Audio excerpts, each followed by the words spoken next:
Éducazou. Mon nom est Joanie Asselin, je suis biologiste et propriétaire chez Éducazou depuis plus de 20 ans, donc un petit peu longtemps. Donc ça fait 8 ans que je suis propriétaire de l'entreprise. Avant, c'est mes parents qui ont fondé le tout dans les années 2000 et j'ai repris la relève par la suite pour poursuivre la mission. J'ai fait mon baccalauréat et ma maîtrise en biologie à l'Université de Montréal, donc je suis biologiste de formation, mais on peut dire que c'est vraiment l'expérience d'Éducazou sur la route en tant que naturaliste qui m'a bien sûr formée et qui m'a appris de plus en plus sur toutes ces belles espèces que contient le sanctuaire. Et je suis en compagnie aujourd'hui d'un animateur naturaliste chez Éducazou comme moi, Élie. Allô! Allô Élie, ça va bien? Ben oui, toi? Ben oui, merci d'être avec moi aujourd'hui. Puis toi, Élie, dans le fond, t'es naturaliste chez Éducazou. Oui. Pourquoi t'as décidé d'être naturaliste chez Éducazou? Moi, dans le fond, je suis là depuis 2022, puis j'ai décidé d'être naturaliste chez Éducazou parce que, de un, l'animal m'intéresse beaucoup, puis de deux, j'ai vraiment une passion pour l'animation de façon générale. Ouais, parce que t'es vraiment un animateur né, là. Moi, j'ai déjà vu Élie animer, là. C'est ça déplace de l'air, là. Oui. Puis, qu'est-ce que tu as fait un petit peu comme étude qui te permet d'être encore meilleur dans ton poste aujourd'hui? Dans le fond, j'ai fait une technique en travail social au Cégep Saint-Jérôme. Okay. J'ai aussi fait des stages, donc j'ai fait un stage en CHSLD, j'ai fait un stage en immigration, puis j'ai aussi travaillé avec la clientèle des troubles du spectre autistique. Oui, parce que toi, c'est vraiment une sphère que tu aimes beaucoup. Oui. C'est ça, à vrai dire, chez Éducazou, on fait beaucoup de clientèle en situation de déficience, puis c'est vraiment un de tes groupes, un de tes types de public préférés, là. Oui, oui, vraiment. C'est vraiment ton dada. Puis pourquoi tu aimes autant animer auprès d'eux? Dans le fond, c'est qu'ils ont tellement toutes des particularités différentes, puis toutes ces particularités-là, ça fait que c'est tellement une belle clientèle, c'est des belles personnes, puis c'est tout le temps le fun d'animer avec eux. À chaque fois, c'est différent. C'est vrai, hein? C'est tout le temps drôle. Moi, j'ai tout le temps les moments cocasses en tête quand je faisais des activités comme ça, mais c'est aussi très valorisant. Hein? Oui. Vraiment, des beaux groupes. Puis aujourd'hui, dans le fond, le sujet de notre thématique du jour, dans le fond, c'est vraiment au niveau du deuil chez les animaux. Oui. Hein? C'est un peu plus sérieux aujourd'hui, mais c'est quelque chose que l'on côtoie dans notre vie, puis avec laquelle il faut justement apprendre à vivre. Parce qu'on a des espèces qui vont vivre 5 à 7 ans, on en a que ça va être 10 ans, 15 ans, on en a 40 ans, 50 ans, mais on en a aussi que c'est juste 2-3 ans, comme les rats, les souris. Toi, t'es nouveau dans ce poste-là, dans le sens, ça fait 1 an que tu es avec nous, mais tu as une expérience parce que tu as eu beaucoup d'animaux à la maison. Oui, j'ai eu beaucoup d'animaux, puis j'ai eu beaucoup d'animaux qui ne vivaient pas nécessairement très longtemps. J'ai eu beaucoup de rats dans ma vie. Les rats, justement, ça va vivre comme 2 ans en moyenne.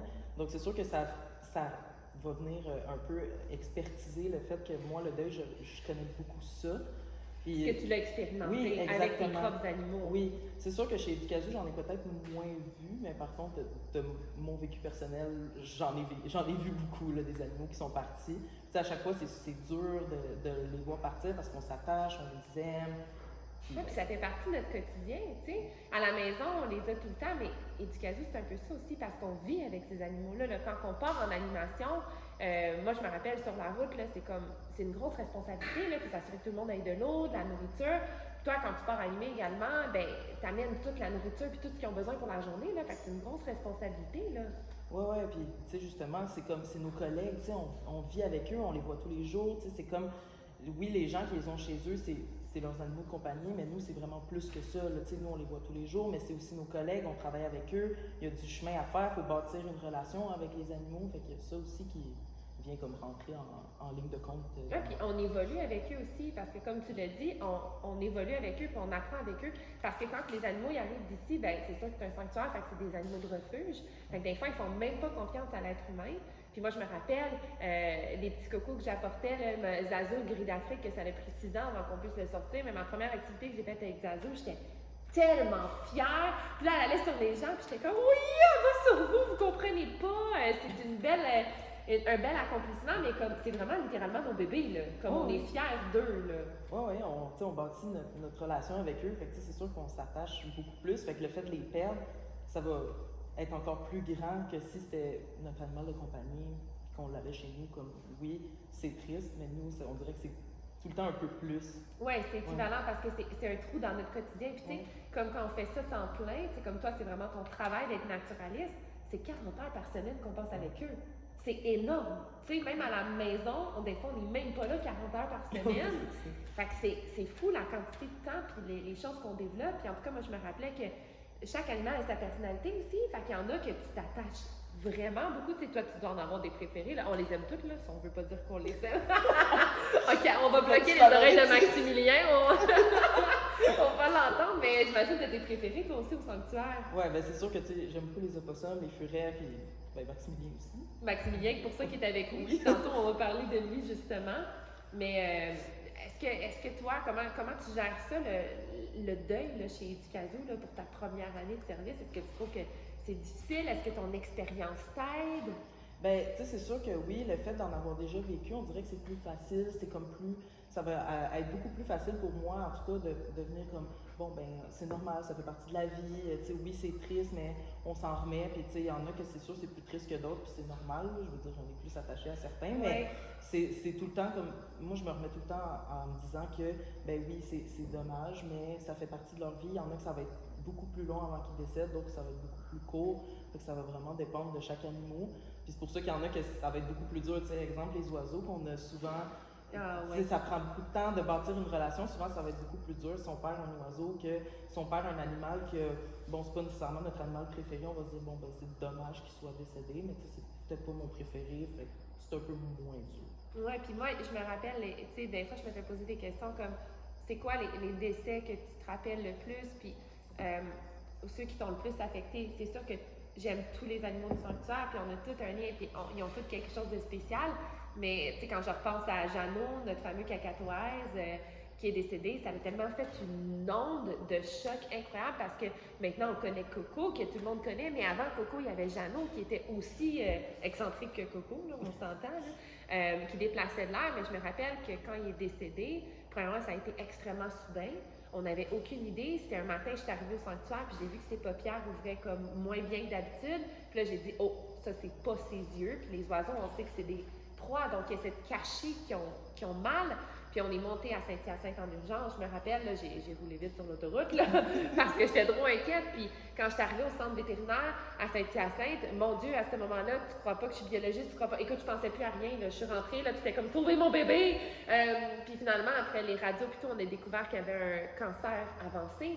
Puis rapidement, on a dû faire l'euthanasie, puis on a appelé l'équipe, puis je me rappelle encore, on est 7-8 dans la salle. Puis on lui avait donné du couscous parce qu'il adorait le couscous, cet oiseau-là. Puis on était comme, mange tout le couscous que tu veux avant.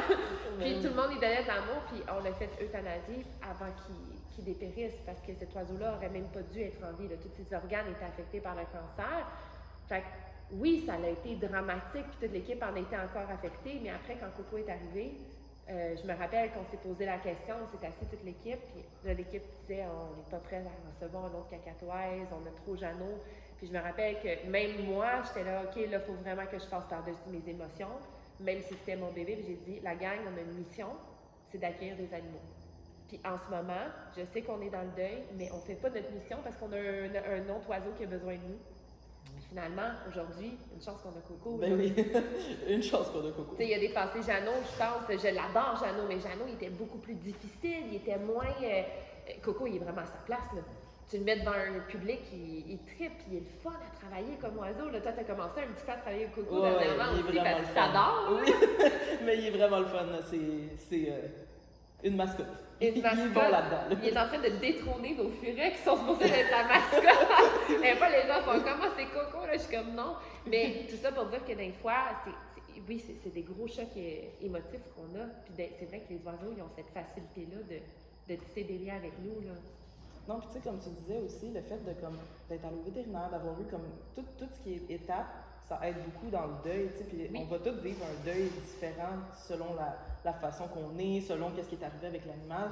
Mais tu sais, quand c'est des deuils, qu'on s'attend à ce que ça arrive prochainement parce qu'on le voit qu'il dépérit, il va moins bien, souvent ça va être plus facile de faire un deuil parce qu'on le sait, on se dit, bon, ben cet animal-là, on le voit qu'il va moins bien, que ça commence à moins bien aller, qu'il va plus sur la route. On s'en rend compte que ça s'en vient. On dirait que c'est plus facile qu'un animal, que c'est très soudain, que ça arrive. Oui, parce qu'on en a eu un dernièrement. Ouais. Notre pistache, notre cochon d'Inde. Toi, dans le fond, tu as vécu ça un matin de rentrée, puis d'avoir animé pas très longtemps avec, avant, puis de découvrir qu'il est décédé. Oui, puis tu sais, justement, elle, ça a été comme un choc parce qu'on se disait, ben elle allait bien avant. On n'a pas vu de signes qui nous disaient que ça allait arriver. Tu sais, nous, on se disait vraiment comme, ben, va bien, tout va bien. Puis du jour au lendemain. Puis c'est ce que je trouve des fois difficile avec l'exotique, surtout le fait qu'on est un refuge, c'est que des fois on pense que l'animal, exemple, on s'est fait dire qu'il avait 3 ans, 4 ans, mais dans le fond, finalement, à l'autopsie, on se rend compte qu'il était beaucoup plus vieux, ou on sait pas, donc des fois, c'est soudain, il n'y a pas de signe précurseur, puis c'est des proies. Fait qu'eux, ils veulent pas le montrer qu'ils ont mal. Fait que c'est le fait qu'on les connaisse très bien, que des fois, on arrive à déceler une micro-différence, comme les yeux de Jeannot qui n'ouvraient pas la même grandeur que d'habitude, mais c'est subtil parfois, là, puis comme on l'a vu avec Pistache, le cochon d'Inde, c'est l'instant de nuit, mais moi, on dirait que c'est les décès que je trouve dans l'historique de tout Éducazou, là, les décès les plus faciles à gérer, parce que oui, c'est soudain, mais c'est soudain pour nous. Ouais. Ça fait mal à nous.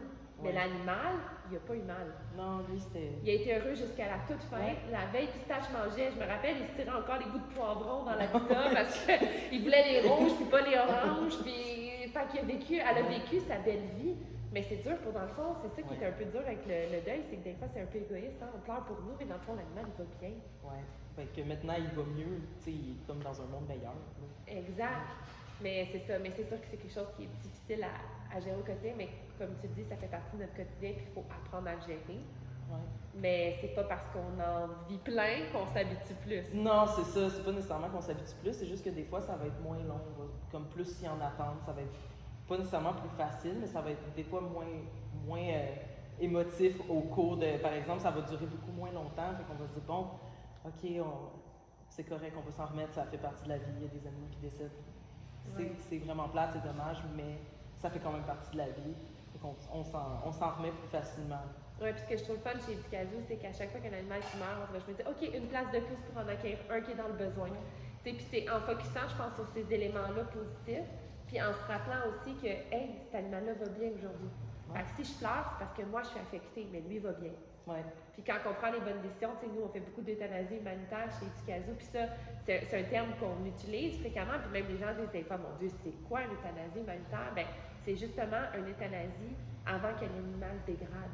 Parce que moi, ça m'est arrivé dans l'histoire d'Éducazou, tu sais, on n'est pas parfait personne, puis c'est ça qui est dur quand il arrive une maladie, c'est qu'il n'y a pas de bonne réponse. On le sait pas. On le sait pas. Puis ce que je trouve le fun, c'est que maintenant, avec l'expérience, on est capable de détecter que, dans tel cas, si on attend trop longtemps, on va le regretter. Ouais. Ou tu sais, c'est quand l'animal souffre, puis tu le vois souffrir, puis tu es impuissant, que tu dis « Oh mon Dieu, j'aurais donc dû le laisser partir en toute dignité. Ouais. » Ça, je trouve ça vraiment beau, le fait qu'en tant qu'équipe, quand ça arrive, on se regroupe, on est 3-4, mais des fois, quand vous êtes là avant de partir sur la route, on est comme « OK, qu'est-ce que vous en pensez? Comment vous le trouvez? C'est quoi son énergie? » Puis qu'on prend une décision en gang de dire « Écoute, il y a eu une belle vie, là, c'est l'heure de le laisser partir. Ouais. » Fait que ça, je trouve ça vraiment le fun qu'on puisse avoir cette liberté-là, puis cette maturité-là, dans le fond, de faire ce geste-là. Oui. Mais puis, tu sais, il y a aussi le fait que, justement, vu qu'ils servent pour la science, nos animaux, une fois qu'ils sont décédés, tu sais, c'est vraiment valorisant aussi pour nos animaux de se dire, comme, ben, une fois qu'ils sont décédés, c'est pas juste, bon, ben, c'est fini, puis la vie est terminée. Non, ils ont quand même, c'est utile pour quelqu'un d'autre après. Oui, parce que dans le fond, on conserve les corps, puis ils sont envoyés, dans le fond, pour la science. On en a des parties qui vont pour les étudiants qui étudient en médecine vétérinaire. On en a d'autres qui s'en vont pour qu'on conserve les squelettes. Fait que c'est comme si on leur donne... C'est comme si même après leur mort, ils continuent à enseigner. Ouais. Fait que moi, je trouve ça génial. Ils continuent leur vie d'animateur. Puis tu vois, justement, Jeannot, quand il est décédé, ils m'ont demandé si je voulais repartir avec. Puis j'ai dit, vous savez quoi? Vous ne devez pas avoir beaucoup de gens qui laissent les oiseaux pour former les futurs vétérinaires. Puis ils m'ont dit, ben non, c'est peut-être trop émotif. Puis j'ai dit, gardez Jeannot. Puis ils étaient tellement contents. Puis quand ils ont fait l'autopsie, ils ont réalisé que le cancer était sur tous les organes. Puis on dit, je me rappelle encore de l'appel que j'ai reçu, ils m'ont dit, Joanie, on ne comprend pas comment ça, cet animal-là est encore en vie. Comme, vétérinairement, on ne comprend pas. Il devrait être décédé, mais je pense, moi, c'est parce qu'il voulait tellement rester. Ouais. Il ne voulait pas partir, cet oiseau-là, il était bien. Ouais, quand les animaux sont bien, des fois, on dirait que ça leur donne comme le plus de, je sais pas comment dire ça, mais un peu d'énergie, de non, mais je suis bien, fait que je vais rester. Mais au fond d'eux, ils savent là, qu'ils sont en fin de vie. Là. De toute façon, là, les animaux sont tellement intelligents, ils le savent là, qu'ils vont pas bien, qu'ils devraient juste partir. Mais eux aussi, ils ont comme ce sentiment-là émotif, c'est ça qu'on se rend compte. Oui, ben c'est sûr qu'il y en a qui ont moins ça, mais mettons les mammifères, ils ont souvent tendance à être attachés à nous, donc ils vont souvent avoir plus cette tendance-là à se laisser mourir à petit feu, puis que finalement ils se rendent compte que, ben mon Dieu, cet animal-là, ça devrait faire longtemps qu'il est décédé, puis il est encore là, puis il se bat pour essayer de rester parce qu'il est bien. Ben oui, puis c'est tellement vrai, puis un des exemples qui me fait penser, c'est justement avec Max qui est devant moi. Max est arrivé avec son frère chez Educazou. Puis à son arrivée, c'était un petit peu avant que tu arrives avec nous, puis à son arrivée, on trouvait bizarre son frère. Mais tu sais, quand on les accueille, tu le sais, on les connaît pas encore. Non, fait qu'il faut se donner du temps pour l'apprendre à le connaître. Puis on le trouvait amorphe, mais on s'est dit, bon, il y a des lapins qui sont comme ça, on en a côtoyé dans toute l'historique d'Éducazou, puis on en a des grosses patates là, qui bougent pas. Fait qu'on se dit, bon, c'est peut-être une autre grosse patate.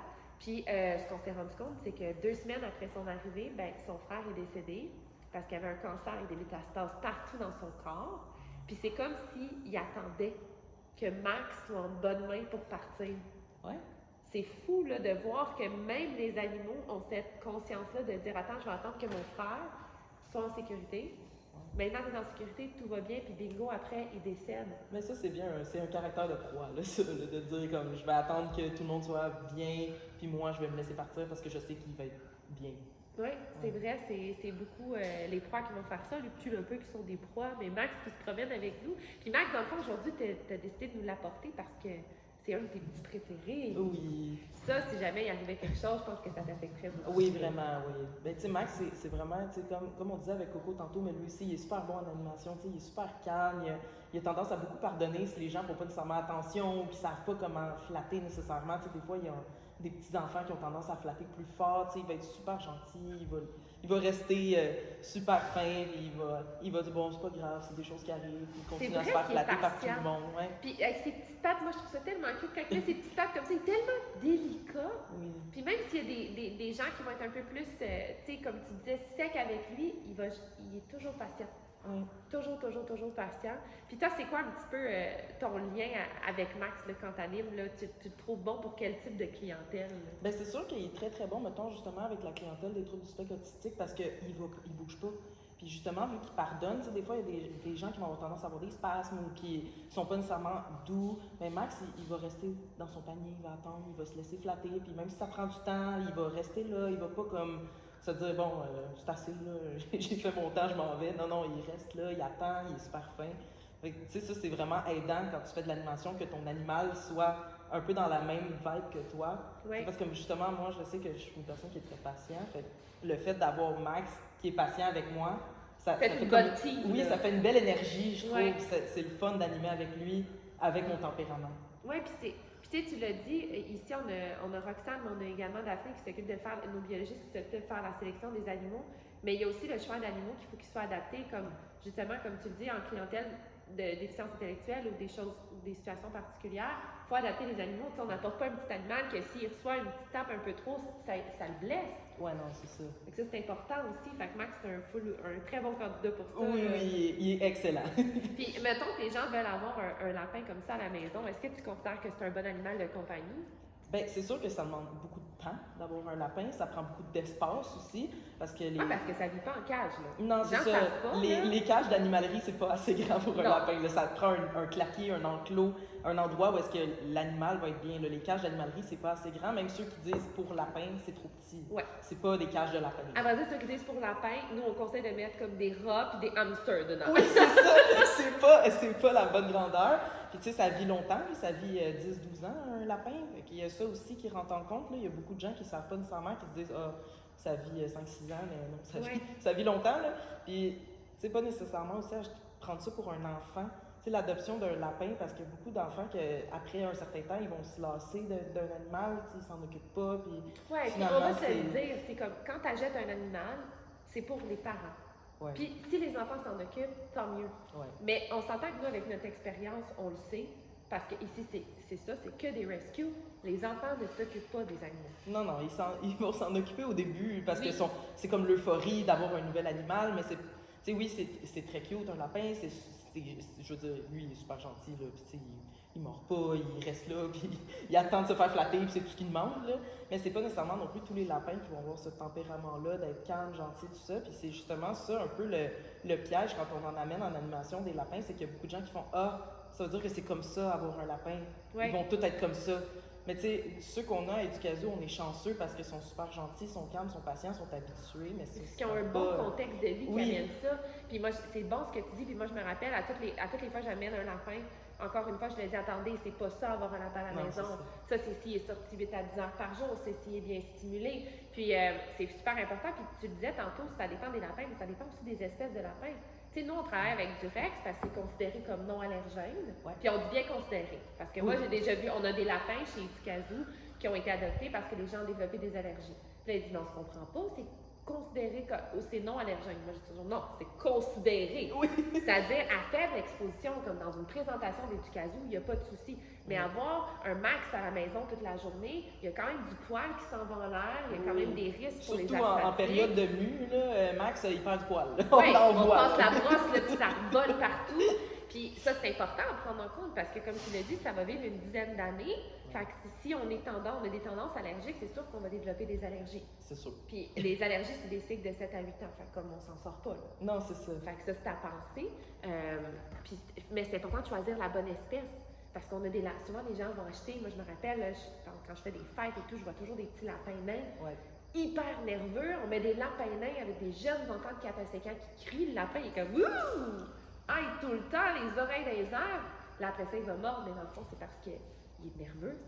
Oui, mais puis tu sais, justement, souvent, les maisons qui vont avoir des lapins, ce ne sont pas nécessairement des contextes qui vont être comme optimaux pour les lapins. Ça va être des endroits qui vont être souvent anxiogènes, pas agréables pour eux. Puis souvent, ils vont être sous-stimulés parce que il y a les parents, les enfants, il n'y a personne qui est là à la maison durant la journée. Tu sais, nous, nos lapins, il y a tout le temps des gens au refuge. Ouais. Là, le refuge, il n'y a jamais personne qui va être là durant la journée. Puis ils vivent en enclos aussi. C'est ça. Ils sont pas en cage, fait qu'ils peuvent courir, ils peuvent bouger. Ils ont de la place. Oui, puis les enclos sont fermés aussi sur les côtés. Quand on a fait les plans, tout le monde disait « Ah, ça serait le fun de voir les lapins au travers. » Là, je suis comme « Non, là, tu parles avec ton esprit d'humain. » Mais l'esprit de lapin, c'est « Je suis une proie. » Donc, si je vois constamment des gens bouger devant moi, ben, je me cache constamment puis j'ai peur. Nous, quand ils voient en hauteur, mais ils ne voient pas sur les côtés, donc ça bloque la stimulation. Fait que t'as des lapins qui sont beaucoup plus calmes parce qu'ils ont le temps de se poser puis tout. Puis quelque chose aussi qui est important et que j'ai souvent vu, c'est que les gens ne savent pas, mais les lapins, il faut aimer cuisiner. Là. Oui, oui. Il faut aimer cuisiner à la maison parce qu'il faut leur donner beaucoup de variétés de légumes et de fruits à tous les jours. Puis je pense qu'il en a apporté, Lily. Oui. Tu as apporté de la petite laitue. On y a apporté de la laitue, des petits concombres, du chou-fleur. Fait qu'on va voir s'il en veut. Mais là, on dirait qu'il veut plus creuser Non, les c'est trous. ça. Hein? Ouais. Non, Max, est-ce que tu as envie de manger? Parce que c'est ça, il faut préparer. Dans le fond, un lapin, c'est pas vrai que ça mange de la moulée.